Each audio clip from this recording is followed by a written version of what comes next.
Hi, I'm Landry, and welcome to another episode of Around the Clock. Now, recently I was watching a news clip where a 6-year-old girl was handcuffed, arrested, and put in the back of a police car and taken to the police station. According to a police report, she had a bad day in class and threw a tantrum.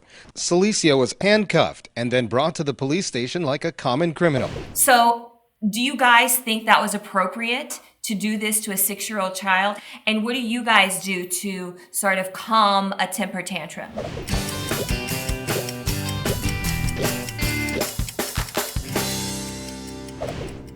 Logan? I think this story is so disturbing. It sounds to me that if school was concerned that this child was going to be violent, then this fit wasn't an average temper tantrum. This was a child crying out for help, and the last thing she needed was to be tied up and handcuffed, basically. Get the parents involved, get a school psychologist or counselor involved, but we're not helping this child out at all by handcuffing her. I agree. Laila, what are your thoughts? I definitely don't think that it was appropriate. I would have, as a parent, really had a problem with that. Especially somebody I don't care if it was the police, taking my child off of the school premises and putting her through that, it would be a problem. How do you handcuff a 6-year-old and drive him down to jail? Like, that is sad. That's scary. That's traumatizing. Why didn't they call the parent, I mean, I understand if the child was harming herself, if she was hitting the walls. You never know how crazy the girl was getting, She could have hurt herself or whatever. But handcuffing her and taking her down to the jail, that's sick. Like, that's kidnapping. That's my definition of kidnapping right there. I'd be pissed. I just think about that poor child, what a traumatic situation that must have been for her. And of course I thought schools were better equipped to handle these sort of situations. Like Logan said, bringing in a counselor or of course calling the parents. But handcuffing her, putting her in the back of the police car, that is wrong, like you said, Logan, on so many levels. And for myself in the situation, as far as the tantrum, I'm sort of like in the beginning, whenever she would sort of test her boundaries in public, I would do timeouts even in public, or I would remove her from the situation completely. But now we don't really have to worry about that so much. But I have another little one on the way who's coming up. I'm sure we'll have to deal with that. So I'll probably do the same thing, just remove them from that situation and knowing that that's not okay to do. We want to treat our kids like grown-ups. We want them to come to restaurants and to theater and do all the things that we do. But if they have a meltdown, then we pick them up and leave. I want them to know that behavior is unacceptable, and I also want to be respectful of the people around us. But this little girl in school, this doesn't sound like your run-of-the-mill temper tantrum.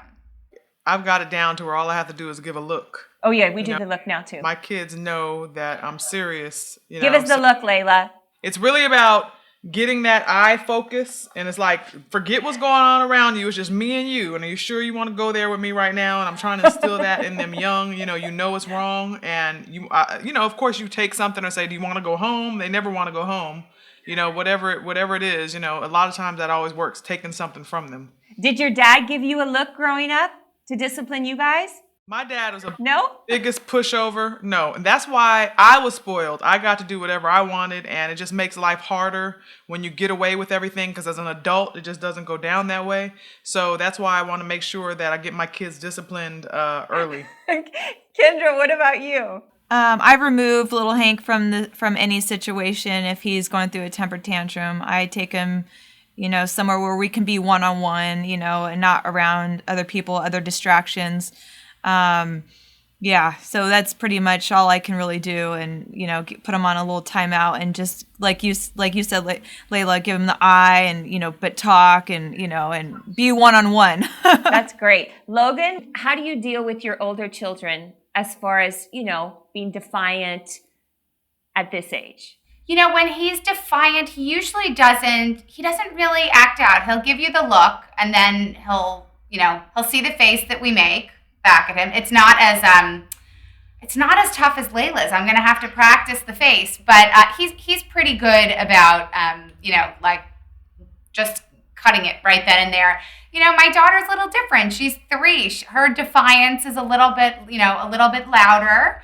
And I don't think that we discipline so differently at home or in public, but I have this ridiculous thing, and I don't even know if it makes any sense, but I count to 5, and if she hasn't, or Maverick for that matter, if they haven't stopped doing whatever they're doing by the time I get to 1, then, they lose TV. And that's enough to kind of whip them right back into shape. See, we count to 3, and if she has to stop doing what she's doing, by the time it's 3. Oh, my kids would never make it 3. Okay, that's They interesting. need the extra 2 seconds.